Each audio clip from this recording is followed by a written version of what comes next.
Hello, fourth grade. This is Miss Johnson going over the homework for 10/14. So number one says compare these fractions using a benchmark being 1/2 or 1/2. So if we're looking at 2/5, we know that 2/5 is less than 1/2 because half of 5 is 2.5. We know that 6/3 is greater than 1/2. So that means that 6/3 is greater than 2/5. For number two, it says order these fractions from least to greatest using your favorite strategy, a visual model, benchmark, or common denominators. In looking at these fractions, the strategy that I'm looking to use is a visual model. So if I'm going to do a visual model, I'm going to draw one large rectangle. Oops.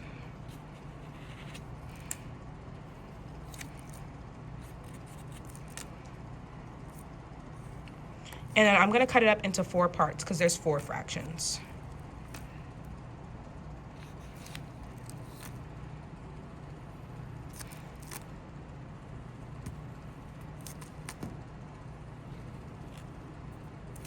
The first fraction I'm going to cut up into fourths because my first fraction is 1/4. So I'm going to cut it in half and then cut those halves in half, and I'm going to shade in 1/4.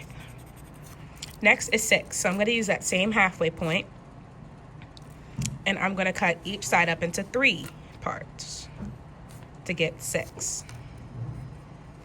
And this one will represent 3/6.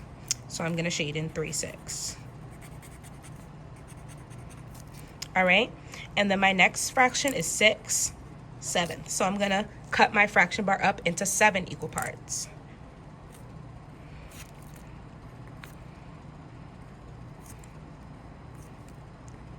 And I'm gonna shade in 6.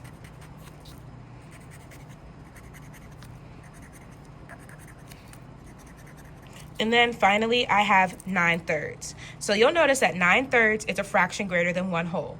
So I'm gonna cut this first fraction bar into 3 parts, and then I would draw 2 more parts. But since this is the only fraction that is greater than 1/2, we know that 9/3 is the greatest fraction. So now we're going to order them from least to greatest. I see that 1/4 has the lower fractional piece. Next would be 3/6. Next would be 6/7. And then finally we have 9/3. And that's how we go about solving the homework for 10/14.